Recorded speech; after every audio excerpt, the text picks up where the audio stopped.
Maloi lau mali ho e ki merere tonga ko tō pe whewhia ke taritali le ki mō tolo ki o mō uni o ngongo mo le te o tonga uluan ki me waka o mawho ki televisione tonga ki he hoani. Wakai koe ke ngahi ulu i o ngongo.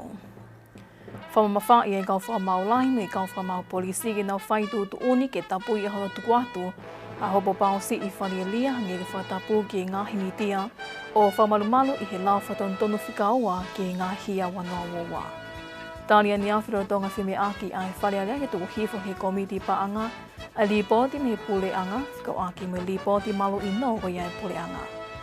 Pea ka whakatato ngani me ngai whanua i Pasifiki i hono teki mo whaiwia ai whie mao ke tā ofi mo whakangata ai hia whetukuta e whakalao ko ia oi kakai. Ko e wakaine wa eni ki he whaikiki.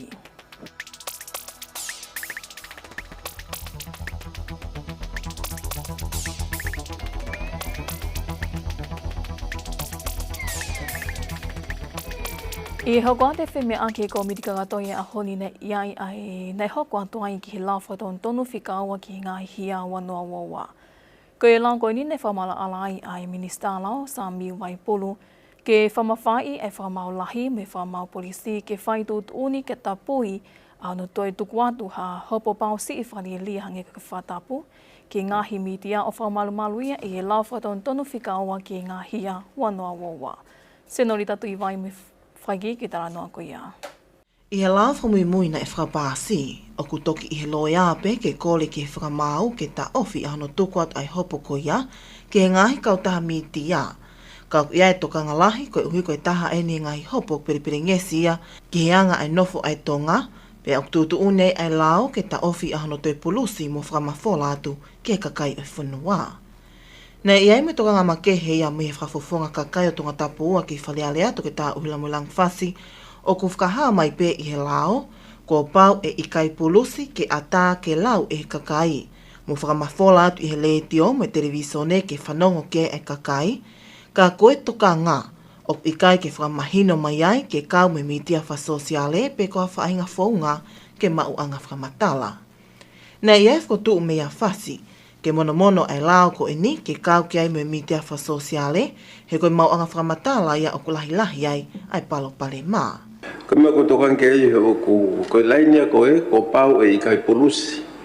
Ia pulusi tohi o ata ke lau e kakai, pe ko hana whakamafola. O ke kai ke whakamahino lele mai ai mitia whasosiale, mo ngahi whaunga ke, hono tufaki o ngongo ko ni. Ko nga whakapapalanga lau ko ni o mahino ai o uhinga ki he publications ka mo broadcast. Ai ke whauhinga ai uhinga pe ki he pulus tohi newspaper mo ngahi mea ko ia. Pea mo e whakamafola i he letio pea mo e televisonia.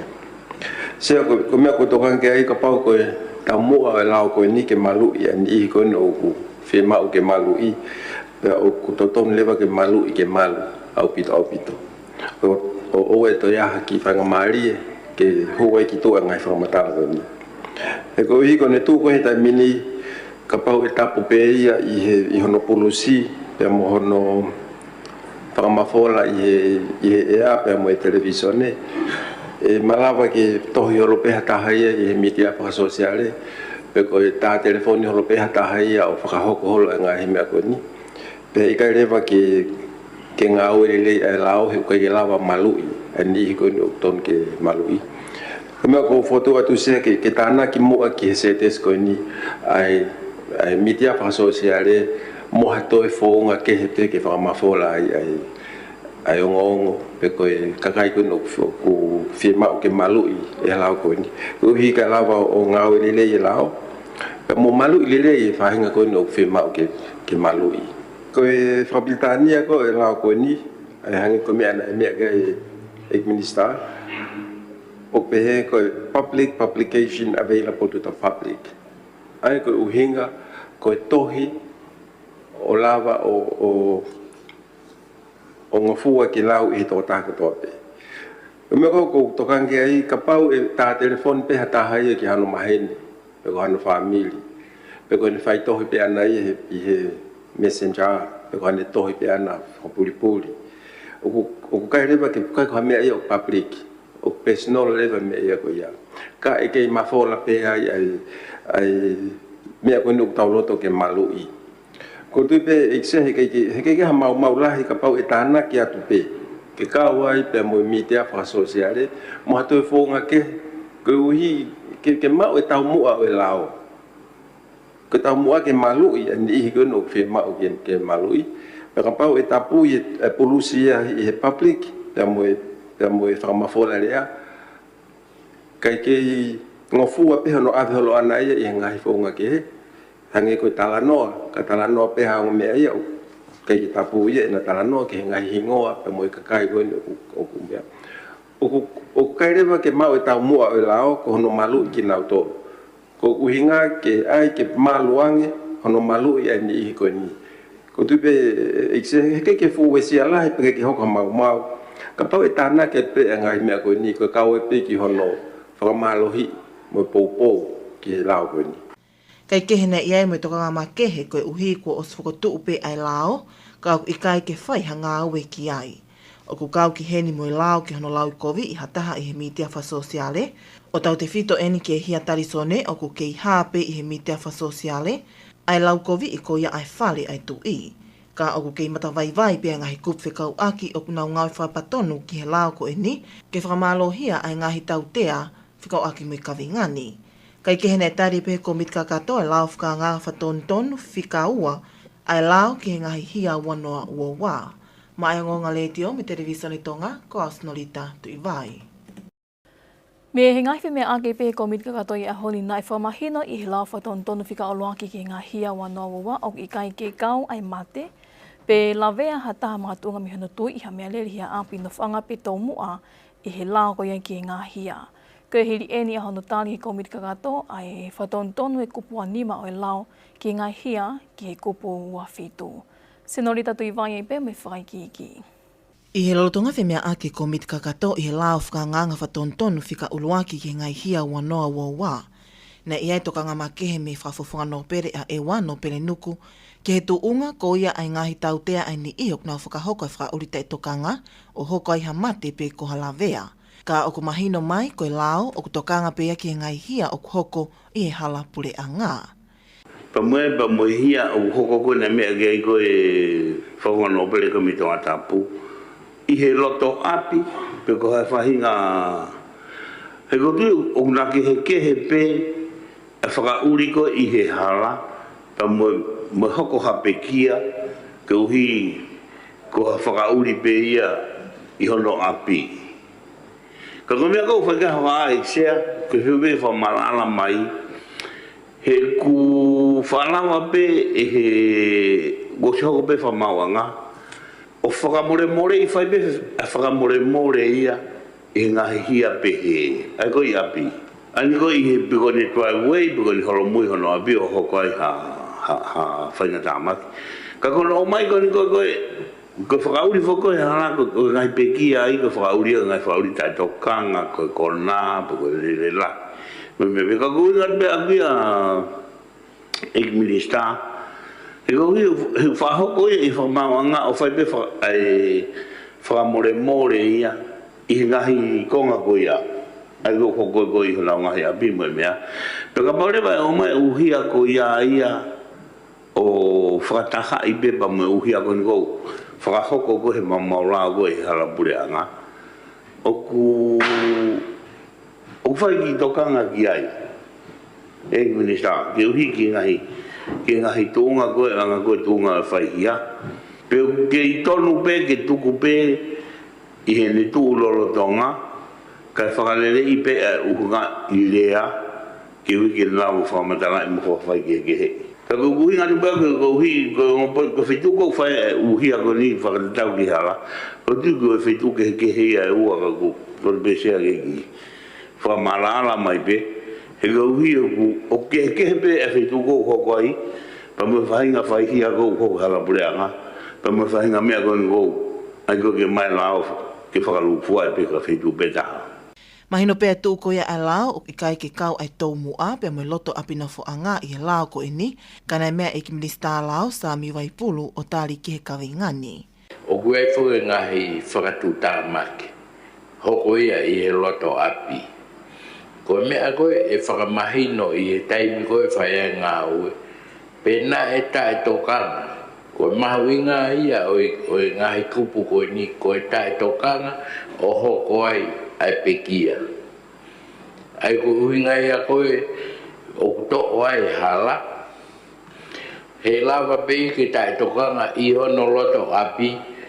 Pe hao ia ko uhi kai ko halai. Ka kuni malawa ke ni whakahoko hia ko ia ko ane tae tokanga. Aia e toki mau ia I taimi koe whaia ngā ue ki ai. Ko mea ia ana ke ne prove e ne tonu hia I ne whamatala koe awe ke kau polisi. Ka kulahi au bito e ngahi mea ku hoko he taimini hao ki he whailea koe I he hala. E angampe whailea koe ia whahauwhi ai tae tokanga koe tokanga ki ai ai lao e se. Ui ngai ku kore tae whakatondonu koe ni. Kei kehe nei tare pe ko mit kakato e lau whakanganga whatonton whika uluaki ki ngahi hia wanoa ua wā. Mai ngonga le tio me televisione tonga ko Osnolita Tuivai. Mei he ngai whemea aki ai whalealia ane awhi I senta whika nima, pe koe asinita whika nima koe whemea aki. Ko e lipotia mi he puleanga whakau aki mo e malu I no ai e puleanga. Ai ana e whahoko atuai ki he eksea o e whalea lea mo e kauho eki me mipa. Ai tohi e eki minister paanga te tafu mo aki. O whakau aki eni mo e taho I ngai whi e mau. Pe koe tokoni ke hi ko e kole na e whai ki he puleanga mi he kautaha business koe a Coslow. Roto ngai futai mi whengata a koe ni. Ko e tohi koe ni ne whahua tuia I he ahua ni ma koe e o siulaio e tau ni. Ko e tohi ko ni nei whahua tue awa ni mau siulai o tau ni. I ono lau koe e tohi nei hai ai tali koe kapneti au tātaha me o tau ni ai whapapau ke malu I whiunga me paanga tonga e 5 miliona no kilu ke pange langa whakalakalaka koe au tonga mai kautaha Coslow o whatatau ke makato ungani. Ulaki whaalo maa makato unga e whemahino aki me pange langa whakalakalaka koe au tonga koe ne to tongi ki e koloa malu I e kautaha lakahake e mau inga I he malo I koe I olunga o hange koe whakaikiki koe I he whika ono I la lo. Koe ua whalo mato koni e pange langa whalkalaka koe au tonga ki e kautaha Coslow ke toi whotu utu fo o ai paanga hu mai kua manaki mei he tokotaha no mo to tongi whafoki no I waha taimi koe whapapau ke malo I koe mahinga I wawha ke ne whakakato e whi mau koe ai potungai paanga. Koe tolu whalo maa koe to tong tupu ke malo I ke peseti tesmale ni ma whakatau. Ko e whawhalo maa malu I he pange langa whalakalaka o tonga ai koloa koe e Coslow o whamahu inga ke paanga ta 5 miliona. Ko e 5 whalo maa e tokone ple anga ke whahoka tokoni whale I wha businessi ke totaha no o whawhaua to mehi putungai paanga. Ko e ono whalo maa ko e whamontohi o whapapau malu I e he pule anga I he waha koe pange langa whalakalaka o tonga me putungai paanga. Koe no, koe talia ke hoko I koe taha ai investment ni koe pule anga, mo tau mua ke toko ni I taha koe ngai business tonga la lahi ke oa e mate. Koe hiko taimi whainga tā mai ngai whamiri toko lahi o laka hake I he wani maa kuna ulo tonga mau ngā aue me iai, peke ngahi lelei ke he maa ai whanua. Koe whakatoa e whapapau koe ke malu I pule anga kua tuku atu o wheungai me paanga hiva miliona maa hiva mano fitua whetea wanoa o kaukia e malu I koe me he tau ki mua, pena I kake ia ha whapapau ke malu I kehe, ai ana e whahoko I he tau koe nei osi I a hotou noa sune tau ni. Koe whahoko a lea pau ki he whapapau koe ke malu I me panke langa whalalaka koe au tonga, pe ke kautaha Coslow na e whahoko ia e ahotahiwa me o tau ni. Koe kotoa e ngai whamatala koe ni koe ke kato ia e whamatala mahu inga whikau aki me whapapau ke malu I koe kua tuku mai me he poate, o whatatau ke malu I mai e he lao ke hono pule I koe ai paanga ai pule anga. Ki mua koe pia whahoka palotina me aha ke whawhunga kakai koe ato an tāpuni mātu ke tā ai sake eke o toi kole ke ek minister pa anga ke toi whamala ala ngi ki he kole koe ni. Tea ko pau bet pau ki hen ko hiko tui ko taimi whainga tā ai. Ai wakai doen ke ngai business koe ni. Sia ko ki wakai pia kuia ki he konga koe ni. O ku mahino hoke koe ko ki ake whamala pia koe konga tolu e. Ha koe ni whamatala koe pesete poine nima koe. Ai ku hinga ia koe paangai mau e whare paanga ki he kohi koe quarantine fee e nia o paanga koe ni o kui kai ko te tong tupe nia e pange ki he mea ki he no koe ni sea Ako to tongi ni ko fi afare bango e ke fa papa mi hai pe ko wape I he lau ko ni ko ka to ko uno ko si malu I he tau whakapaanga ko ni sune tau bangun ko to gosi wa tahu wa ko hiva po ni ta milion ko re bege ek misa ke fa memoria ngin mai no ko no ko ni ko karentia ko ni ko ni ma po ni ono ko re bege hai to nga palanis ko ni hiva po ni ta milion na mo ni ma po ni ono ko lo he ko karentia ko na fa pura nga tau whakapaanga ko uano wa taha ne fe unga mo tahwal po ni ono milion kage ka ko tau whakapaanga fo ni wa taha wana ta to o sha Nei mea haglewa ai ek minister paanga o kole ke tu hifo ke komiti paanga a ripoti ko ni he kia ngahi mea mahu inga he ni o ko whata tauia ke halea pau me kau taha pe ke ngahi mea kehe ai nei roto ke ai toko taha ono. Ma ai ngonga leiteo me televisione tonga kau Alex Tupou. Na e kawata e komisiona polisi Shane McLennan I flight te wike ko si hono whailonga e ai aha whamanatu whamanilahi ki ono tau I ko hono whituku tai whalau e kakai ai ne whahoko pe e ne whafo I he interneti ki suwa fisi. Alex Tupou ai pe me whaiki ki tara noa ko ia. Ko e wāwhinga e aki wāofi tau e nima me kau taha koia ACA ai ak whiunga me dola Amerika ko e hongo 4 miliona pea o ko kau kia ngai whanua I e Pasifiki hange ko fisi ko le papulika ko e o motu masolo Papua New Guinea mo tongani. Ko e taha ngai kawenga maho inga I e wāo whakakau mea koe ni na e whahoko a hono tāla ngai ai kawenga whamamanahi koe ki hono whetuku tai whalau e kakai pea o whema ue ke whai hasio ki hangahi solova anga ma whaunga ke tau I aki ke whangata e whahinga to onga whai haua koe ni. Ne pehe komisiona polisi ko e taha ini I he makamaile mahu inga mo e po ke taha ke hoko atuai e ngahi ngā ue whawhanua pehe ke whenga e aki me ngai seitoa ko ngai kupu whekau aki mo kolo I ono whapapau I o piai hasino ngā ue malohi ke toi whakalakalaka ange ai whai ehi malo I me ngahi to onga whai haua ko ia o ko whahoko ki a taha. Ngani toi whamamawhai ai e ngahi tokoni ko ia mihi ngai sektoa e ni ihi o ku kau gai pule anga ko e society vile me ngahi sektoa tau taha. Ko ngahi wāwhinga e aki malohi e malawa ke nau whauha ngahi ngā aue o to uloa e a whaunga e malawa ai ke whetau lake e ngahi whatongia whawhonua pe ke ngā ue whataki e ngahi kolo. Nei hoko ano to whatoa ngai ko ia whainga mali ke ngā aue I he wātokoni ko ia Amerikan pe ko USAID mo e kautaha ko ia Asia ke taitalia I ngahi palani mo e whotutu ngā aue ko e ngahi polo kalama pe ke ngahi palpalema whapanga ko tau pe e malawa ke toko nii e ngahi hoa ngā aue I he polo kalama ngā aue ni. Nei au whangatoko aki ai lea koe komisiona polisi ai ne pehe e ngawe whataha tongani me Pasifiki ki hono tau I koia hono whetuku tai whalau e kakai ke la langa ha kolo o malo mo hao ke tō taha kotoa ko e tō taha I me mipa ko tō pe o kolo ko pau ke whapapau I ku hao malo whamalo hia mo kau ke ono tau I koia e pole koe ni ke whakangata. Ma ai ngonga le teo me televisione tonga ko Alex Tupou. Nei kamatanga e ake ne awhi mo ni te hono uluaki o Ankosi a hono toi whawhao wai tūt uni whangatangata whawhonua ki ngai mea whatupake o ngata ke ahomo ni te kono wahiwa ko ia e mahina ni. Tu kehoka toi iai ha whawhao whate tau ke lau. Ko hono toi whawhao koe ni hiri ai mahino ku kei whalalahi pe ai mawhola ko ia e ngahitu. Ko viti tahi vai e ngahitu ko I kolo me he aha uluaki ko ia o February e ta uniwa o mai ki he ahoni. Whatetau ki he whataha ko ia, pe kono whaha I tuunga whatu tāmaki ki he mo oia whatetau ki he kupu te awana wha, mo e te awana nima o I lao ki he mo oia kakai o ku mahino, o ku whalalahi mo hoka tupe ai whatu tāmakini ki he mo oia kakai pia whia maali ai e ki palemia.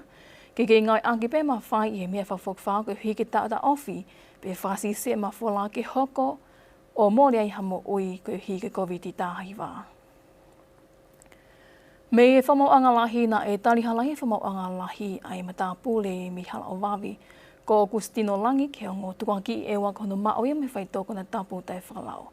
Ko Agustino Langi nei maoia I ahua noa me wa taho ti se maoi tau ko sipli soni wa toritori.